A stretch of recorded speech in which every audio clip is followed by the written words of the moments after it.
novão também, e aí é um privilégio muito grande.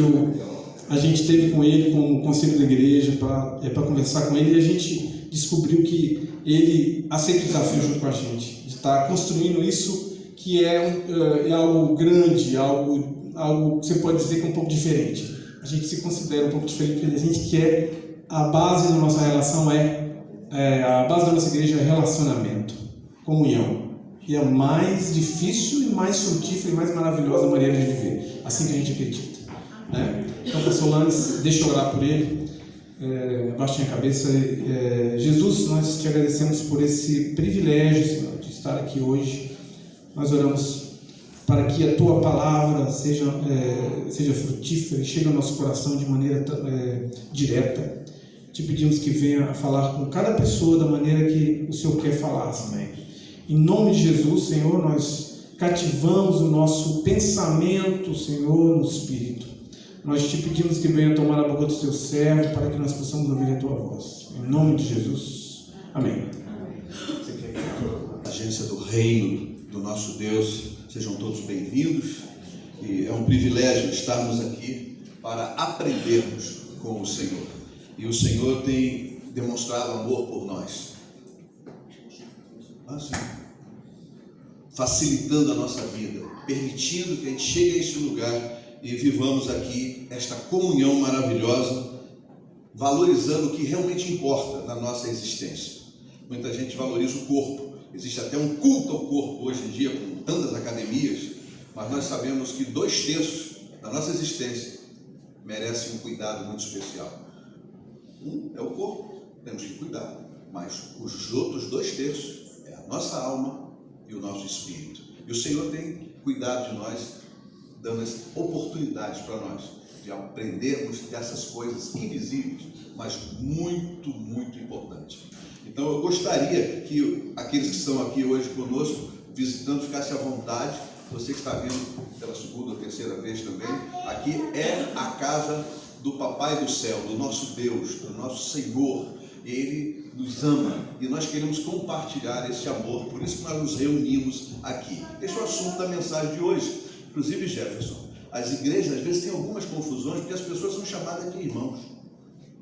Então família tem esse viés de confusão, de encrenca, mas na hora do vamos ver, na hora de uma guerra, a família se une para defender os seus consanguíneos. Não é assim que acontece? E aqui é a mesma coisa. Tem muita gente inteligente, muita gente cheia de visão, cheia de ideias, né? É uma igreja realmente heterogênea e isso é bom. Agora, temos que canalizar tudo isso baseados na palavra. Nós temos aqui uma ideia de comunhão, isso é importante, mas não podemos sair da palavra, porque em termos de prioridade, a palavra de Deus é a nossa base de vida. Então, você que tem aí a Bíblia, quiser abri-la, nós vamos então abrir não somente as Bíblias, mas celulares, tablets, não, qualquer outro meio que o nosso Deus permitiu a ciência descobrir. Atos de alguns apóstolos, capítulo 4, a partir do verso 31. Vamos remir o tempo, porque temos um tempo curto aqui, passamos 6 dias no mundão aí trabalhando secularmente e viemos para a igreja, temos algumas horas ou minutos para nos envolvermos com o que é mais importante para a nossa existência, o que vai permanecer para a eternidade. Diz assim, Dr. Lucas: e tendo orado, moveu-se o lugar em que estavam reunidos, e todos foram cheios do Espírito Santo e anunciavam com ousadia a palavra de Deus. Está ali na tela. E era o coração bíblico, não o órgão, e a alma da multidão dos que criam, não dos que não criam, dos que criam. E ninguém dizia que coisa alguma do que possuía era sua própria, mas todas as coisas lhe eram comuns. A gente vê aqui nesses 2 versos uma social-democracia, não aquela atrelada ao comunismo, mas um verdadeiro estilo de vida, baseado, lastreado na justiça divina, Que igreja sensacional, nós temos notícia aqui, era aquela lá no começo. As pessoas se envolviam e um cuidava do outro. E eles sentiam essa comunidade, né, por causa do Espírito Santo de Deus, que também naquela época não era visto com os olhos, mas atuava de dentro para fora nas pessoas a partir de Pentecostes, porque antes só os privilegiados tinham esse Espírito Santo, essa porção de Deus, o representante de Deus na terra dentro. Agora, de Atos 2 para cá, todos nós aqui podemos ter, devemos ter, temos que ter porções do Espírito Santo dentro de nós, que vão garantir, essas porções garantem a nossa salvação, a certeza da salvação. Porque muita gente pergunta, você é salvo? Não sei, quem sabe, quem pode saber? Não, nós sabemos. Porque o Espírito Santo se identifica com o nosso espírito e nos dá a certeza de que nós somos vinculados ao reino, nós somos salvos, nós fazemos parte da família de Deus por adoção e nós vamos viver a eternidade com o corpo glorificado que receberemos para todo sempre com o nosso Senhor, sem essas dificuldades, sem esses flagelos, todas essas coisas decorrentes do pecado que atrapalham a vida dos terráqueos. Vocês entendem isso? Amém. Mas, igreja, por que eu venho para a igreja? Todo domingo, tem culto segunda, tem culto terça, tem igreja aí que funciona a semana inteira. Amém, por isso, devia ser assim, um espaço caro. Mas por que eu venho para cá? Pergunta ao seu vizinho aí, por que você se tornou um cristão ou um evangélico? Pergunta o vizinho aí. Dá para perguntar mesmo, pergunta aí, por quê? Digamos que ele não tenha respondido. Faça mais uma pergunta. Você conhece mesmo Jesus, o Cristo, que significa o ungido de Deus, o Messias, aquele da cruz, aquele do sepulcro vazio? Pergunta aí se ele conhece. O seu vizinho. Pode perguntar, pergunta. A última pergunta. O que você sabe do reino dele? O que você entende de Jesus? Que ele veio. Lá está escrito assim, a todos quanto receberam, demos o poder de serem feitos filhos de Deus, a saber, aos que creem no seu nome. Nome, Jesus, crendo no nome, o que é isso? Nós temos conhecimento dessas coisas? Será que podemos responder a isso numa boa? Tem muita gente que não sabe responder a essas 3 perguntinhas. Carminha, dá uma colher aqui. Justamente porque tem muita gente que não tem condições de responder essa pergunta, queria que você fechasse os seus olhos e pedisse a Deus, Senhor, fala comigo, que eu saiba responder isso tranquilamente, que eu saiba dar conta da fé que eu tenho, que eu possa explicar para o ímpio, para aquele que não te conhece, como as coisas funcionam, o que é o reino, como é o reino, por que eu sou cristão ou cristã. Faça isso.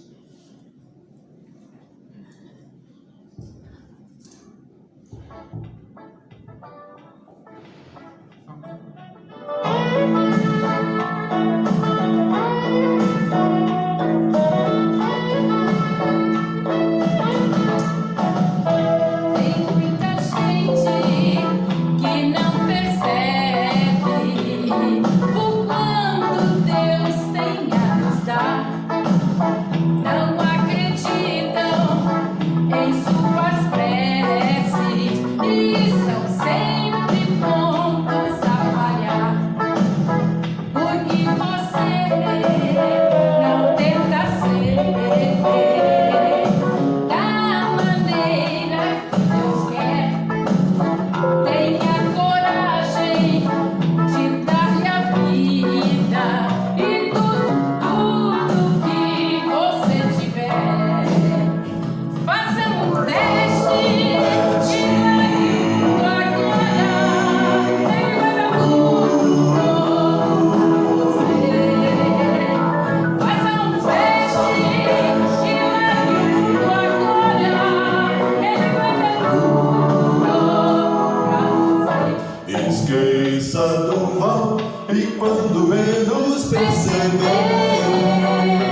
começou?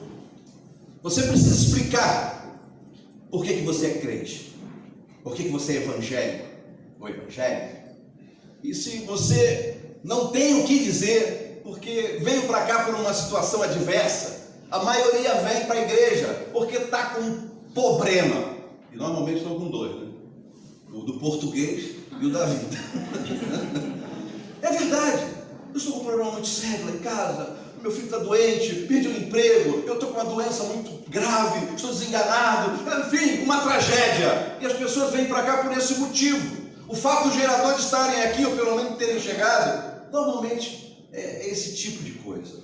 Não vem por amor, não vem porque amam o reino, porque estão impressionadas com essas coisas que estão falando por aí a respeito de Jesus que morreu na cruz.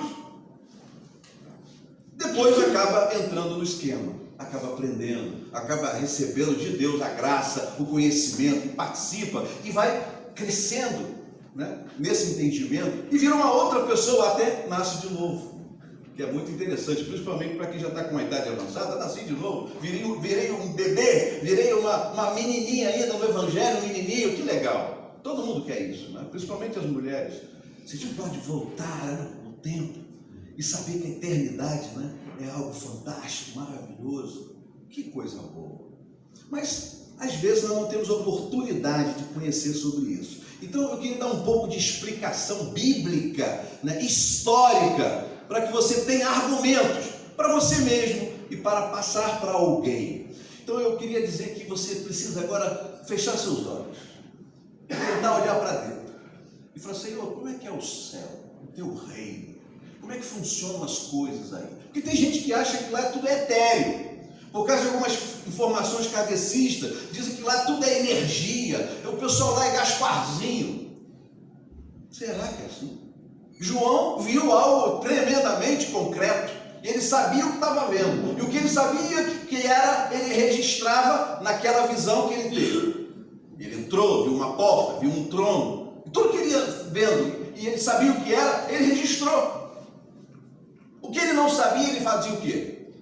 Ele dizia: era parecido com, era semelhante a.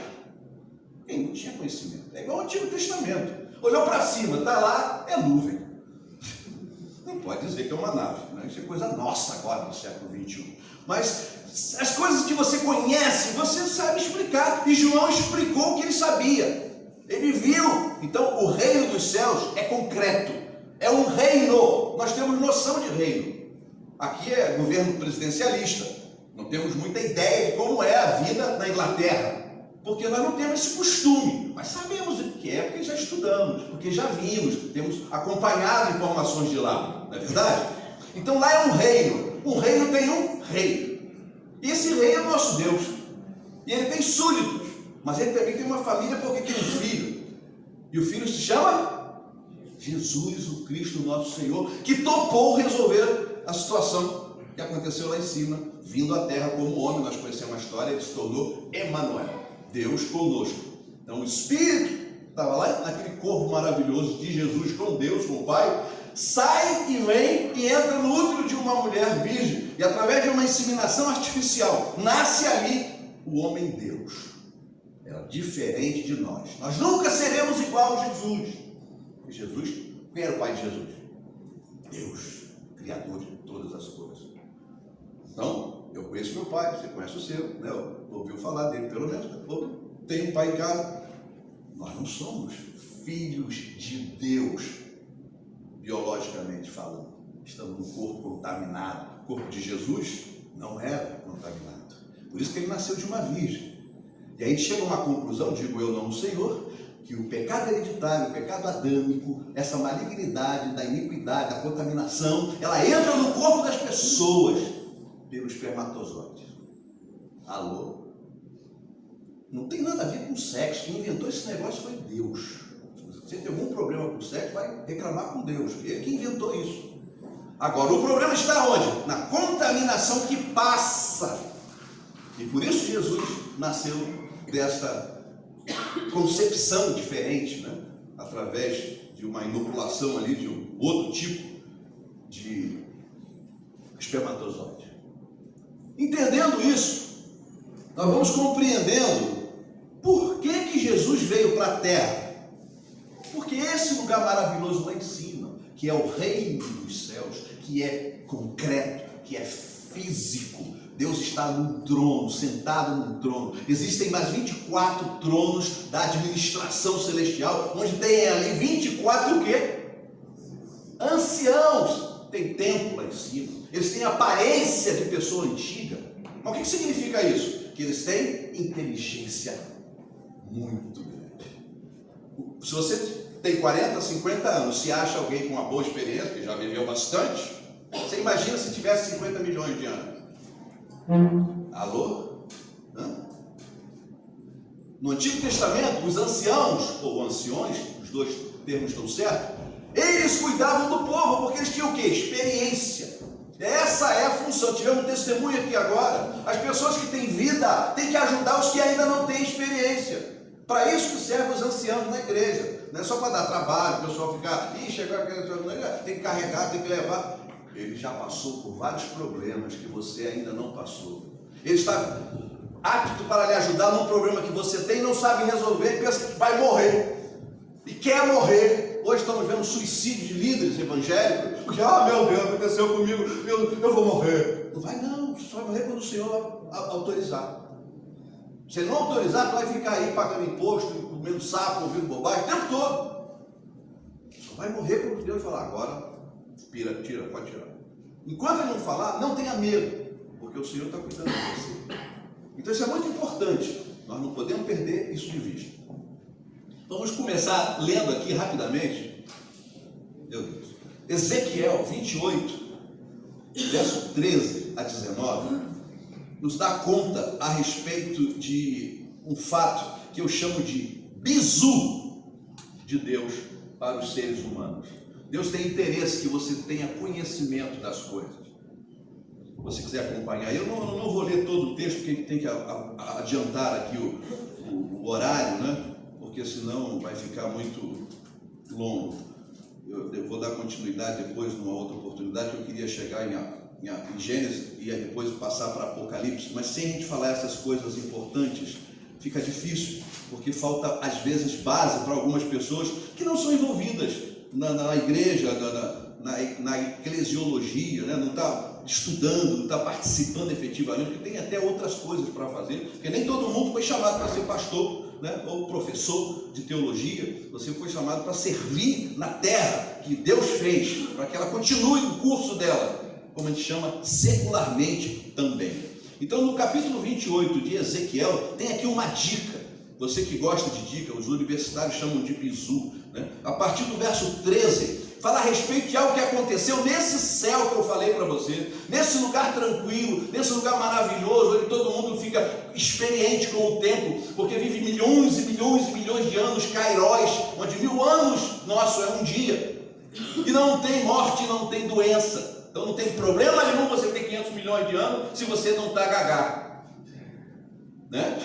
O mais que pode acontecer, parece que a Bíblia diz que é assim, você fica com cabelo branco. Então quem tem cabelo branco aí, alô, nós aí do time, né? É sinônimo de sabedoria, né? Lá em cima, tá lá. Jesus tem cabelo branco como a neve, está em Apocalipse, já leu isso lá, né? Aqui na terra acho que é velhice mesmo, mas tem esse viés de sabedoria, de conhecimento com o tempo. Graças a Deus por isso. Estava tudo tranquilo. De repente acontece um problema. Aonde, irmãos? Aonde, irmãs, que aconteceu um problema?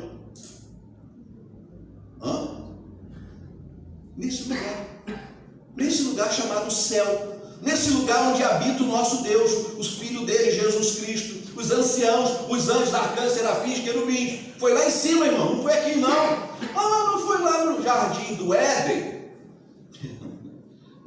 Não foi ali naquela área ali da Mesopotâmia, não. Diz assim o verso: você estava no Éden, no jardim de Deus.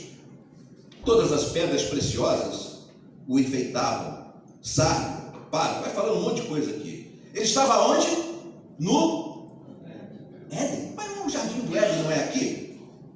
Não, aqui é uma filialzinha, um símbolozinho, um tipozinho do que tem lá em cima no reino dos céus. que é essa graça toda que tem aqui a partir do verso 13, nós não vamos ler porque não dá tempo, mas está falando aqui do querubim ungido. Esse querubim é o nível alto, o primeiro escalão do reino, e o reino tem esse exército, e tem esse esquema de administração. Por que Deus precisa de um exército? Isso é história bíblica. Deus tem exército, Deus dos exércitos. Lá em cima também ele tinha. E esse querubim era comandante do exército, um tipo de ministro da defesa,